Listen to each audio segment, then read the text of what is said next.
Hello, algebra students. Sorry I can't be in school for your review today. I have a couple things I needed to take care of outside of school, but hopefully you guys are doing some really good work on your review, and we can get all of your questions answered, hopefully through this video on Schoology that you guys can watch if you were having trouble. These are worked out answers for the review that I gave you today. Remember, the review is going to be very similar to the test. So let's get started on a couple questions. The first question on this review, we had tickets for a spaghetti dinner cost $4 for children and $6 for adults. The equation 4x plus 6y equals 36.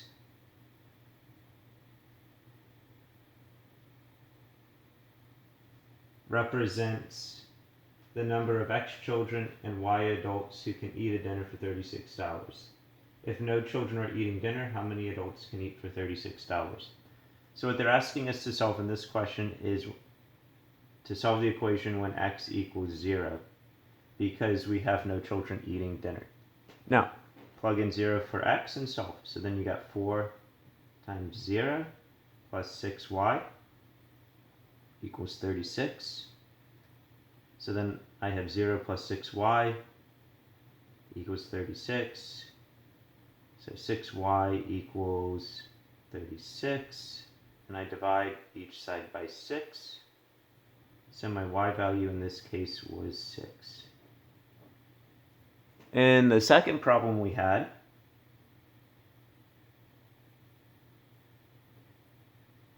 just box our problems up a bit.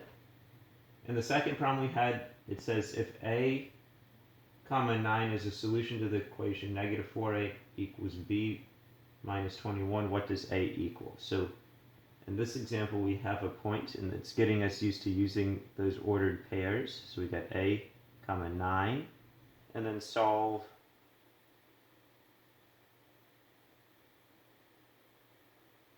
negative 4a equals b minus 21. But we know that b is 9, so we got negative 4a equals 9 minus 21. So negative 4a equals negative 12. Then I divide each side by negative 4. So I'm going to divide by negative 4 to get a by itself.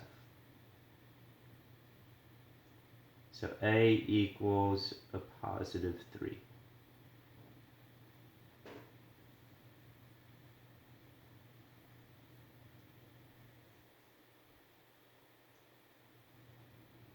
The next problem, they're asking you to find a y-intercept value. So we have problem number 3, and they're saying find the, an x-intercept. Find the x-intercept of x minus 2y equals 9.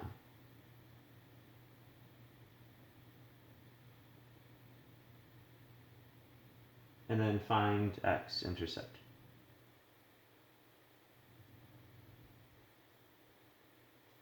So if you remember way back in section 1 of this chapter, you have an x-intercept when you have y equals 0.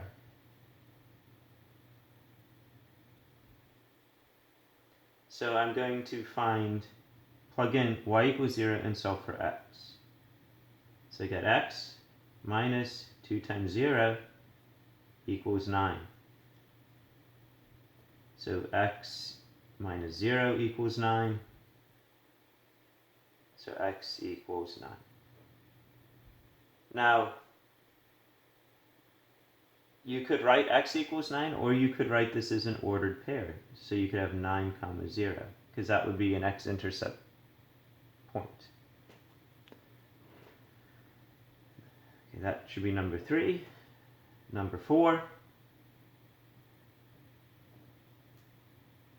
They want you to solve this equation by graphing. So we have our equation, negative 3 equals negative 2x plus 1. And what we got here is we have to solve an equation by graphing. That means I need to write the related function. So the related function in this case means I move everything to one side of the equation and set it equal to 0. So I'm going to find the related function.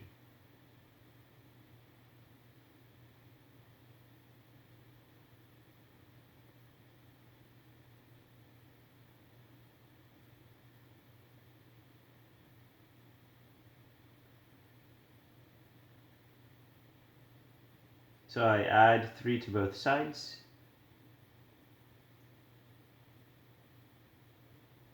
So I get 0 equals negative 2x plus 4.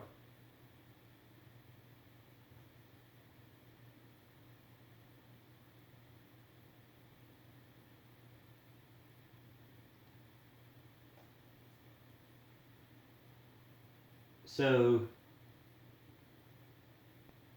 that would end up being the equation I needed to graph. And if you remember from looking at your ordered pairs, you have, or your slope intercepts, this means we have an intercept at positive 4, and then we would be going down 2 and over 1 to the right. I'm not going to graph that, but you can graph it and see that it would end up crossing your, where it would end up crossing your x-intercept. The other way you could look at this is you could look at it in terms of solving the equation for x. So if we do that, we get negative 3 equals negative 2x plus 1. And I'm going to subtract 1 from both sides. So I get negative 4 equals negative 2x. And then I divide by a negative 2. So we have x equals a positive 2.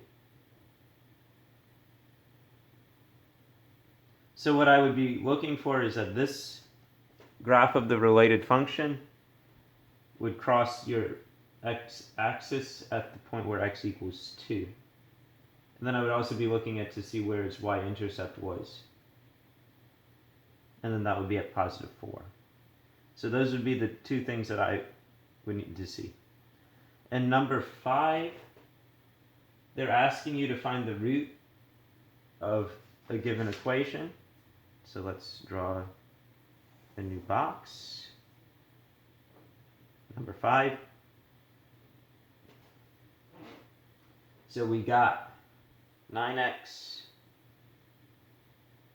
minus 6 equals 0, or 9x minus 36, sorry. So 36 equals 0. Finding the root just means I solve the equation. So same type of thing. I have a negative 36, so I add 36 on both sides of my equation.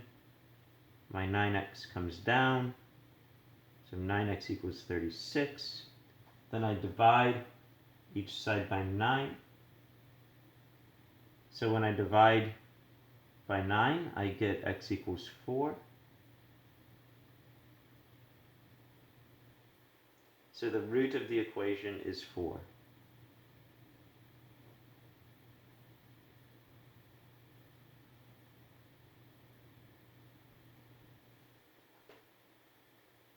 The next couple problems are looking at slope. I'm not going to solve a bunch of problems that are all the exact same type, but I will solve one as an example. And I'm going to look at number 7. So number 7, we're looking at slope equations. And if you remember, your slope equals y2 minus y1 over x2 minus x1. And we need to solve accordingly. And we have 2 points. So we got 6 minus 4 and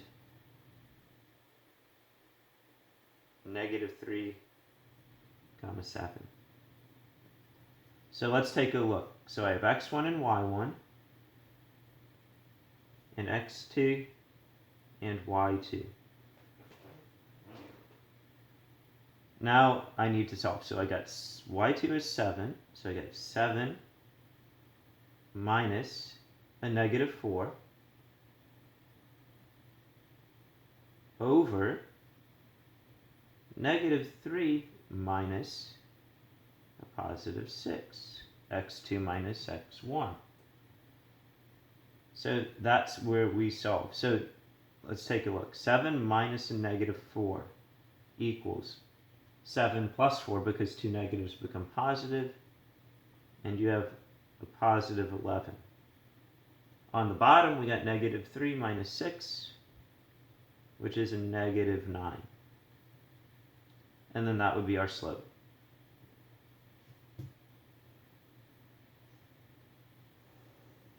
Moving on with a couple other types of slope equation, we can look at number 9 and number 10. In number 9, it says in 1972, federal vehicle emission standards allowed for 3.4 hydrocarbons to be released per mile. The standard allowed only 0.8 hydrocarbons per mile by 2007. What was the rate of change from 1972 to 2007?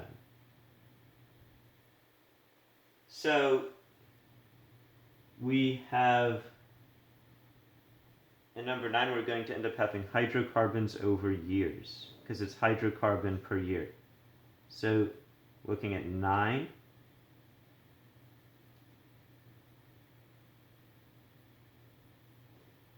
over years. So let's take a look at that change. So in 1972, we had 3.4 hydrocarbons released. So I'm going to say 1972, we had 3.4. And then in 2007, they had 0.8. So these are the 2 points that we're looking at. So in this example, I'm going to take 0.8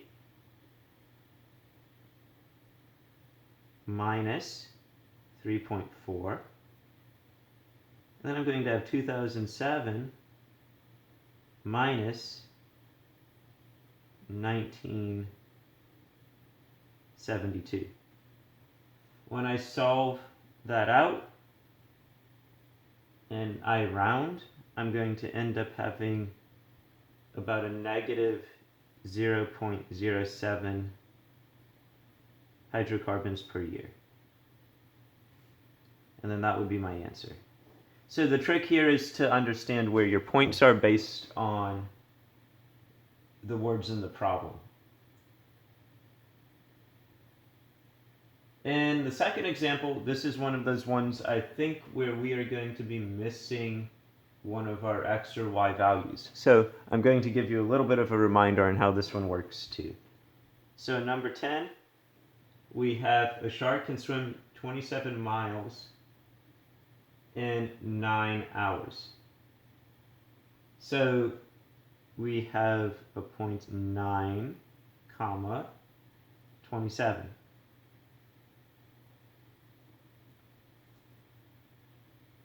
And then you have how many miles will it swim in 12 hours? So we have 12 and some amount of miles x. It's a good note to always remember that time is your x value. So if you're dealing with time ever, those are always x values, and distance would always be a y value as a result. So in this example, we have our x1, y1, and our x2, y2. So let's set this up.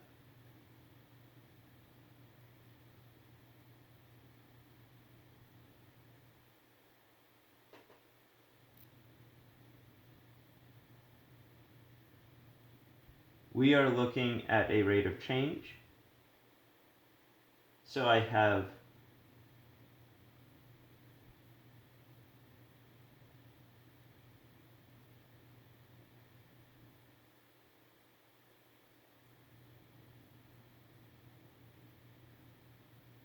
actually, guys, I'm going to leave this one as a bonus for you guys, because this one is setting up a rate of change problem, but they're not giving you a rate of change to set it equal to. So I'm going to, if you want to discuss this problem further, this one's going to be thrown out as a question tomorrow, but I would be more than happy to discuss it with you.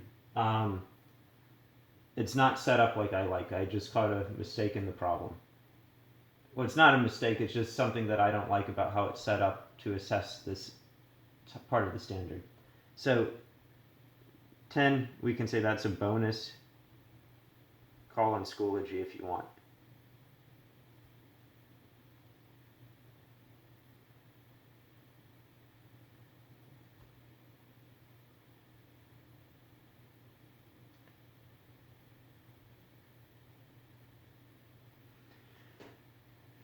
Moving from there,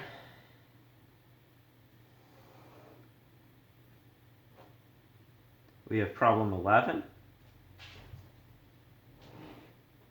And problem 11, 12, and 13 are talking about determining whether each equation is linear. If so, write the equation in standard form. So remember, linear needs two things, right?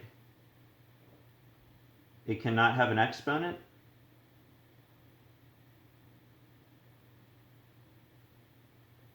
and no term with more than one variable.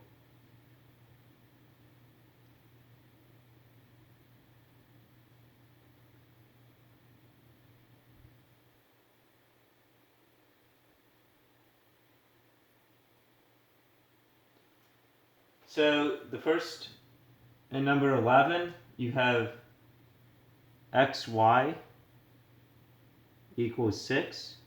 Well, this term here has two variables. So it has two variables.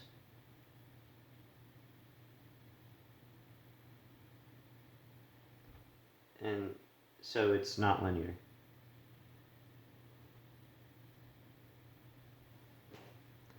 And the other example, in number 12, we have 2x plus 3y plus 7 equals 3. So the first term is 2x. That only has one variable and no exponent. The second term is 3y, no variable, or one variable, no exponent, so that's okay. The last term has no exponents, that's okay, and no variables, so that's okay. And then we have a 3. 3 has no variables, no exponents, so once again it's okay. And then what they need us to do is write this in standard form. So standard form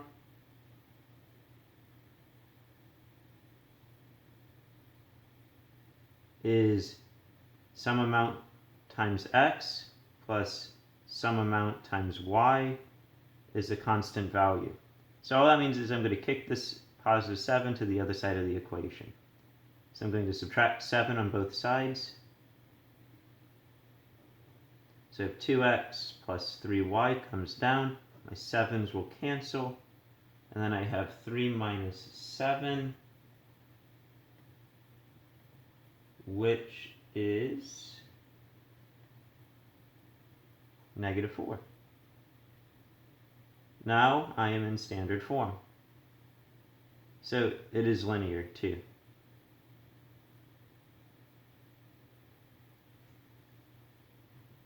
So I would need to see both of those pieces. Now, the next couple examples are graphing problems.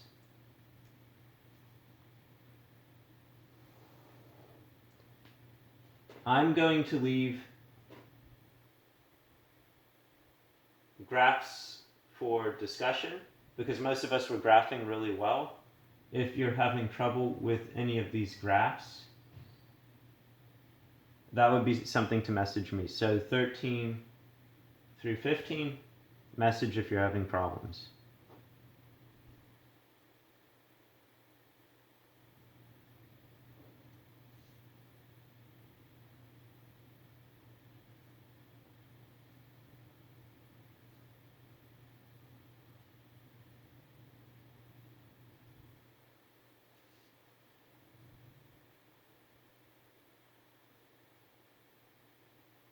That gets us to looking at sequences.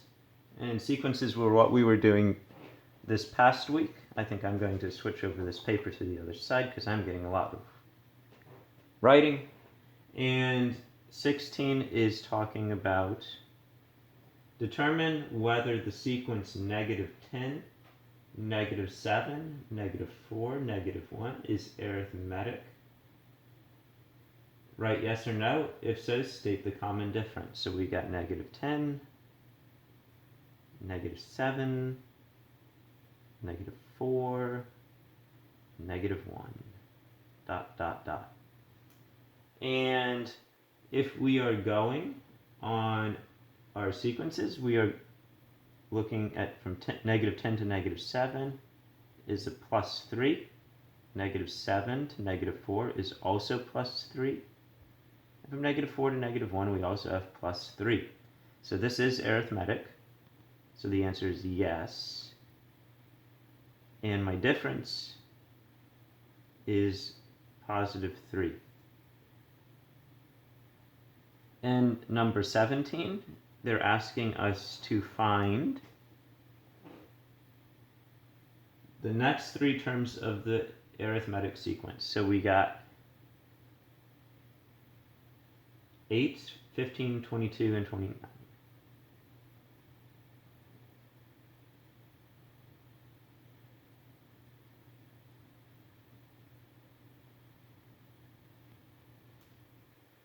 So let's take a look.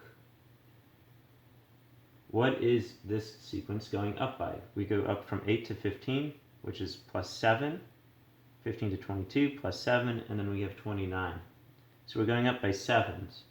So 29 plus 7 is 36. 36 plus 7 is 43. And 43 plus 7 is 50. So our next three terms would be 36, 43, and 50. And 18, they want you to look at these arithmetic sequences and find the next term. So, or write an equation for the nth term of the sequence. It's looking at 17 and thinking of 18. So we have a sequence here, 12, comma 5, comma -2, comma -9, ... comma. So if you remember our general sequence, or our general equation is as follows. We have a sub n equals the first term in our sequence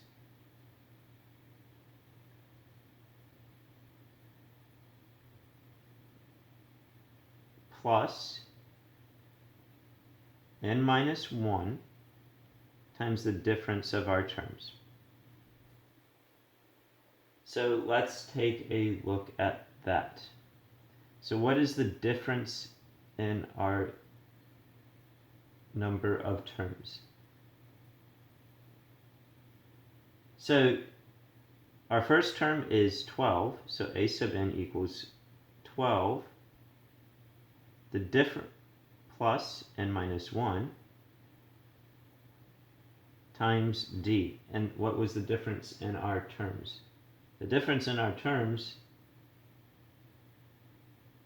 was a -7, because we're going down by 7s. Now, this can end up simplifying. So let's simplify this a little bit further. So I have A sub n equals 12 plus distribute. So I'm going to have negative 7n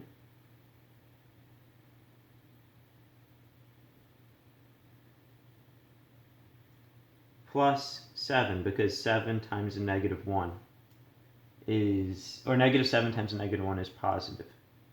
So then I can simplify this a little bit further, and I have 12 plus 7 is 19, and then I have 19, and then a negative and a positive means I'm going to subtract, minus 7n. I would take this as an answer. I would also take this step as an answer, because that would be an expression. It just needs to be simplified. So either one of these works, but this is the one I'd really like to see down here. So this is the one I'd like to see. The next question is looking at the amount of gasoline a car consumes for different distances driven. So write an equation and function notation for the relationship between distance and gasoline used. Okay, so 19.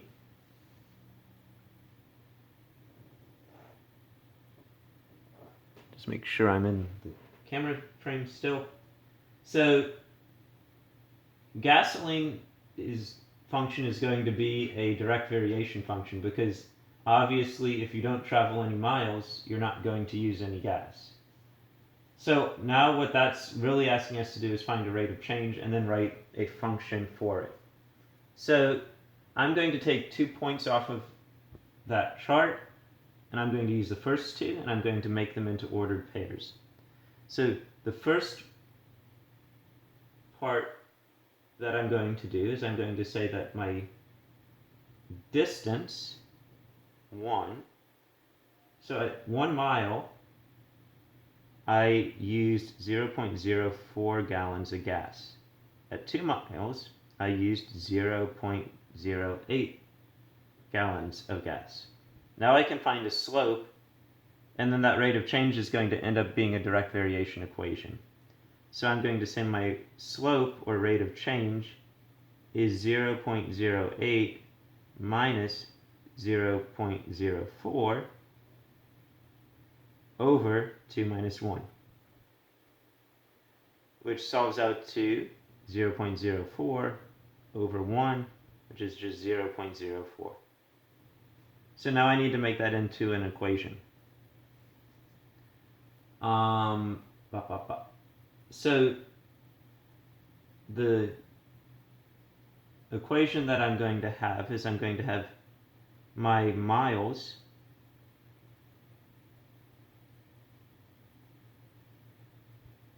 or my gallons, right? Because we're looking at gallons of gas. So gallons equals 0.04, which was my rate of change, times the distance I traveled. In function notation, that would look like this. So the function depends on distance, and we have 0.04 times that distance.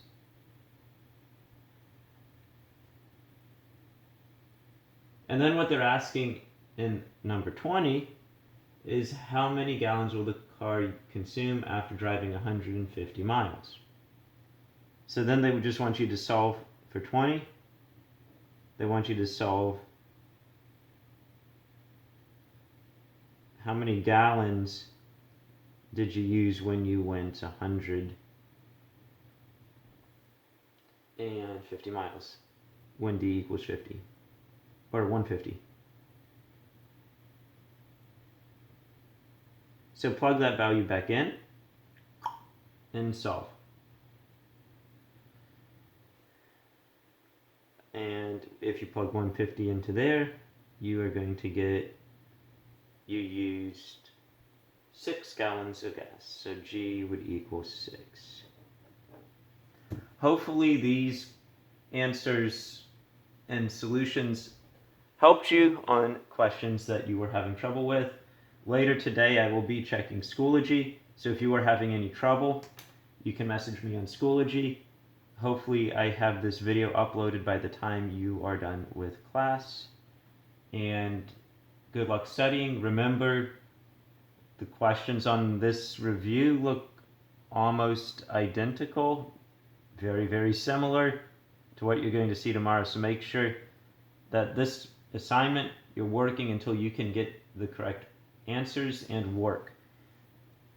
I think if you don't study this assignment tonight, you will be feeling kind of sorry tomorrow when you take your test.